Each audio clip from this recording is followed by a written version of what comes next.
wouldn't ask to have him replaced by anybody besides myself, maybe in 5 years.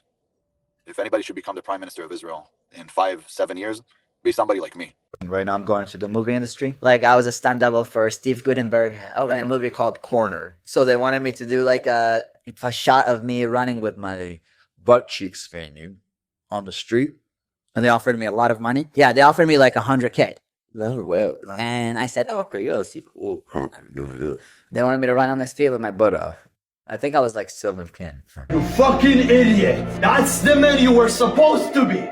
What the fuck? You're intense, bro. I don't even want to leave. All right, guys. So I trimmed down the beard, but I put on some size. You guys ready for this? A new fucking look for King Azoulay.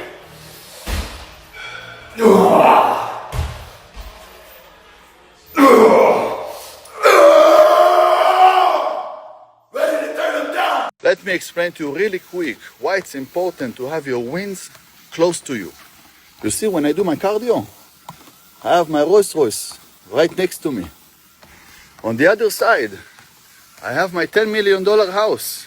Shabbat Shalom, everybody. Let's go. Who is this nigga, bro? For real. Kick this nigga off the planet. Kick his ass off the planet, bro.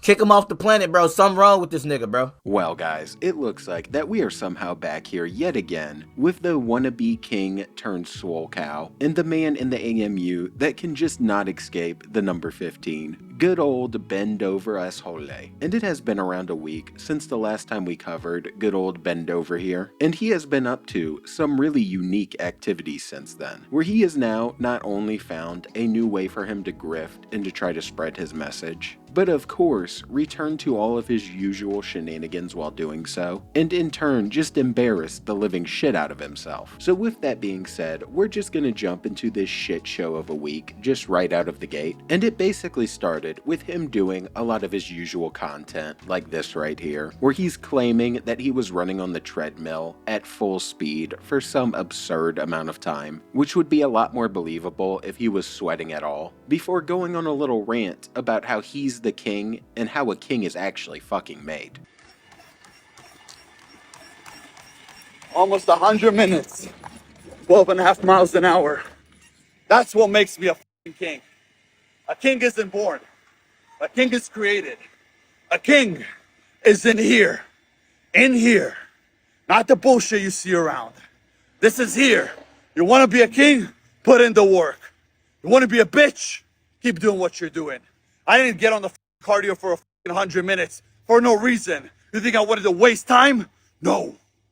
It is all worth it in the end. And you know, initially, it didn't seem like he was doing anything out of the ordinary. And this was exactly about right for a clown like good old Bend over here. But apparently this was not getting him enough attention. And he just wasn't getting enough views off of it. And decided that he was gonna go on a new adventure of content. And started getting into the political scene pretty heavy. And this isn't a political channel, so we're not gonna talk about any politics or anything like that. But the reason I bring it up is because for some reason, some goofball decided to host Ben on his little political podcast stream, and it was some of the dumbest shit that I think I've ever seen. There were so many goofy ass moments that had nothing to do with the conversation, all because Ben is one of the biggest dipshits on the planet. And I have absolutely no idea what the clown that hosted this was thinking when he decided to do so, and why anybody would be going to Ben Azoulay about any serious topic, since it pretty much would nuke any of your credibility. But naturally, we're gonna cover this little shit show and look at all of this stupidity that ended up occurring. And it started off exactly how you think it would, with Ben joining the live stream and referring to himself as a Neanderthal before claiming that he's just an alpha male tough guy, while his new little butt buddy sat there looking happy as hell before just glazing the absolute shit out of him.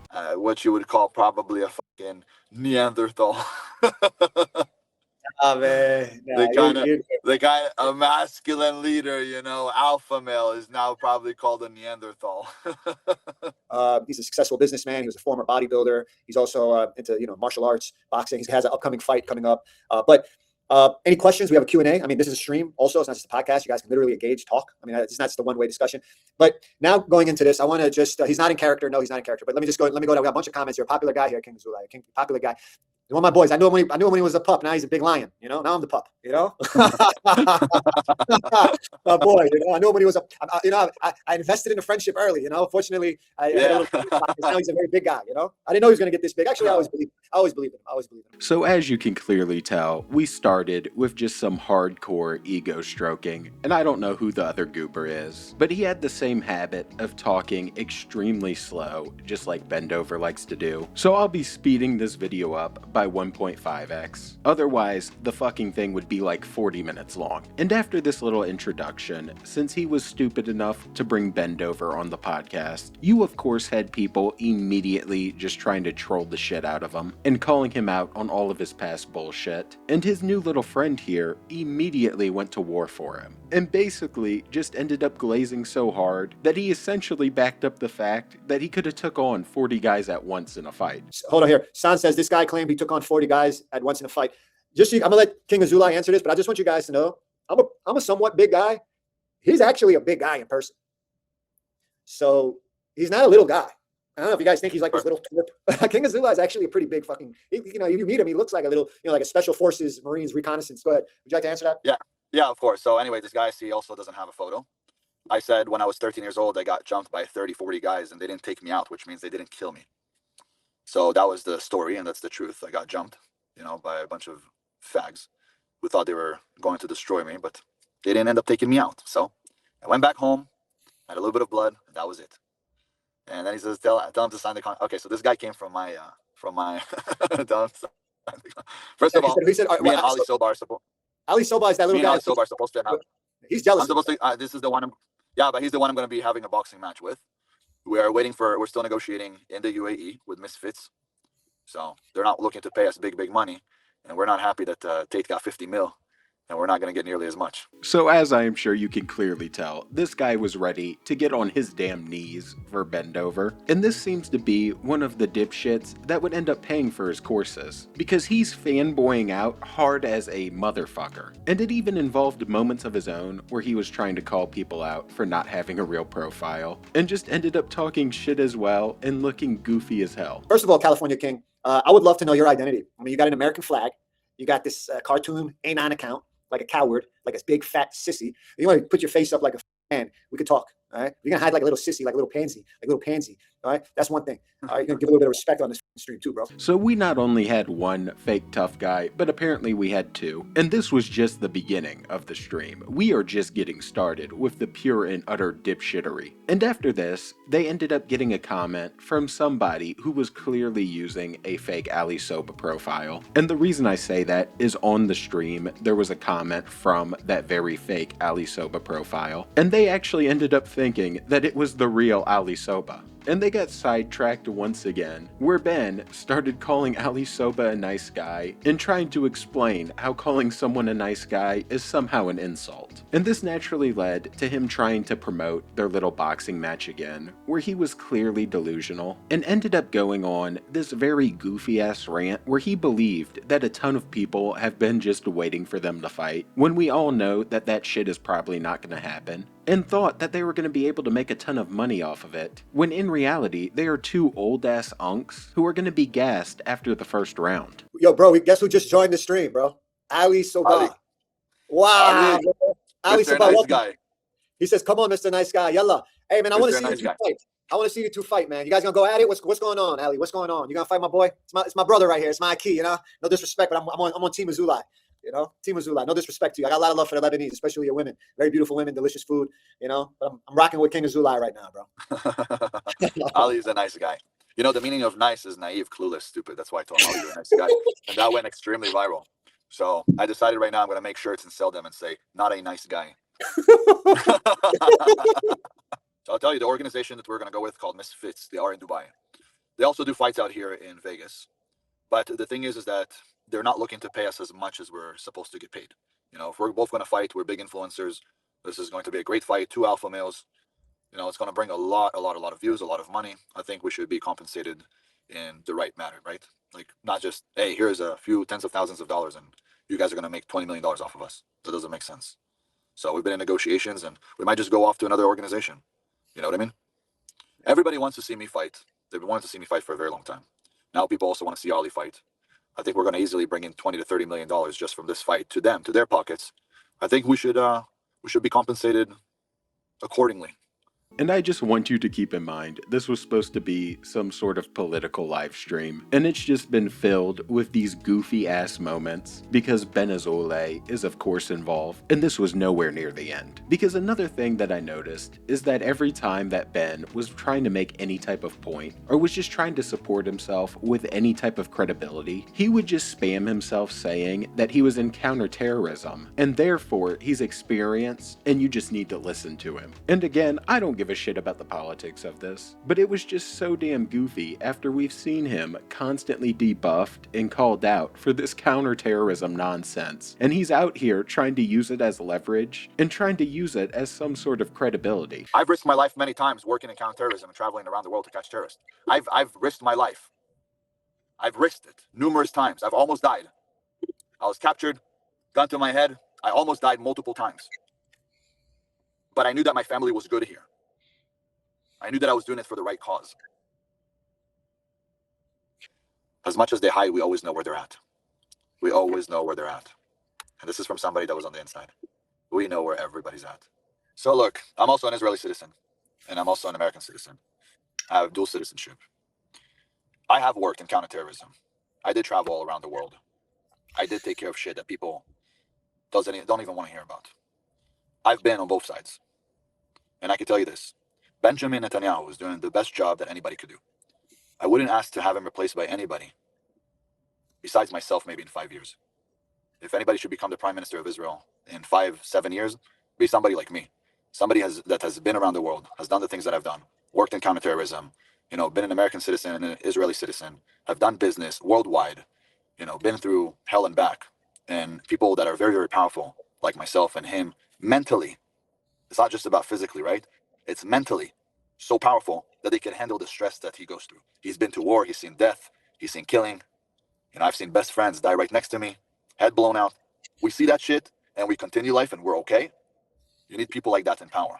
And yeah, you saw that exactly right. This guy glazed himself with this counterterrorism bullshit that he's always talking about into trying to state that he should be the prime minister of Israel, while the other guy is just sitting there and letting this goober spew all of this random crap. I don't know how he talked himself into this talking point or where this even came from, but this is delusion to the highest degree. This is actually some of the most clown shit that I think I have ever witnessed. I don't know where he got this from or what made him say this, but for some reason he did. And he was nowhere near done with this badass persona, because he then went on to talk about, after being asked, what he would be doing if he was in Iran right now. And this is the shit that this man had the audacity to say. Who would take Look, care if of it? if I was there at this moment, I'd probably be one of the people fighting. As much as I would want to keep myself out of it to keep my family safe, I'd probably be the guy that everybody will remember forever, that overthrew a country. And it's hard because when you really think about it, when you put yourself in that situation, you're thinking, well, who's going to take care of my parents? Who's going to take care of my brother, my sister, my nephews? It's a very difficult situation.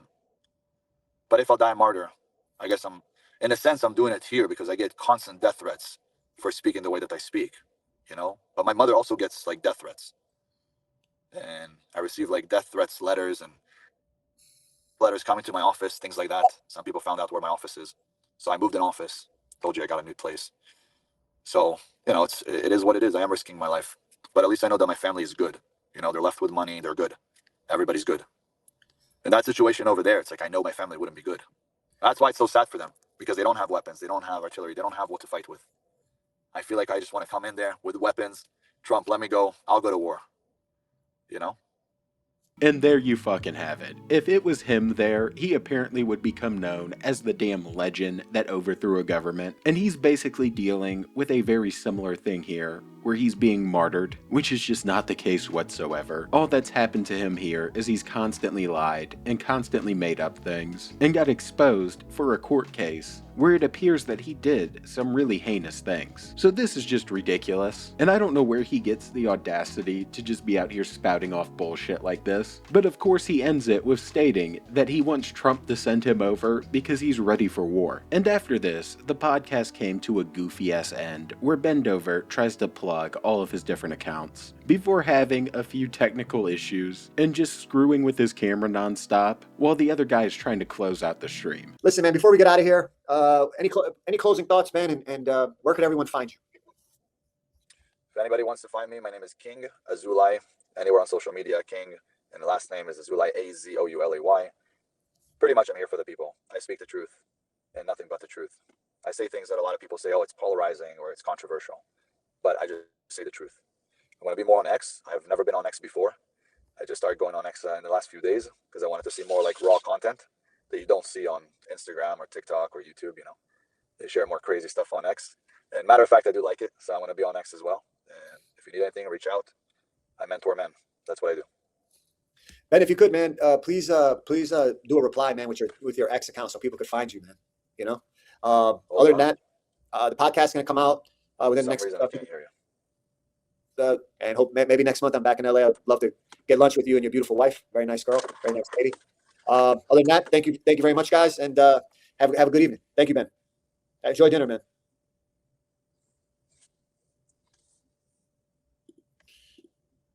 So there you have it. We are ending just as goofy as we began. And I cannot believe that this entire thing was actually a thing in the first place. But man oh man, was it just goofy as hell. And I don't know who in their right mind would bring over Bendover Azoulay onto their stream to talk about politics. But this is the result that you end up getting. And with that said, I think that will be all for today. So if you enjoyed, please drop a sub and a like and join the Saints Mafia, where we are flaming all of these alpha male goofballs. And I'm out. Watching Bendover Azoulay make himself look like a fool during his little political live stream. And peace. Alright, so I decided I want to start making some raw content like this. Just to say what's up on a Friday. Shabbat Shalom, everybody. Yeah, I'm Jewish. So what? Some people tell me, if you'll stop talking about the fact that you're Jewish or Israeli, you're going to get a lot more love. I'm like, bro, God loves me. Who else do I need to love me? Nobody. I got God on my side. I'm good. I'm straight. Now let me tell you in 2026 how you could be straight as well. That's one day you're going to have. Rich kids don't appreciate the money. I do. I was a poor kid. I didn't have any money. I appreciate the money. I drive my Rolls Royce and I'm like, this is great. I even wear the hat. I'm like, this is awesome. I got a hat because I bought a Rolls Royce. It says Rolls Royce on it. I remember when I was like 21 and I bought my Bentley and it said Bentley. They're like, here, you get a hat with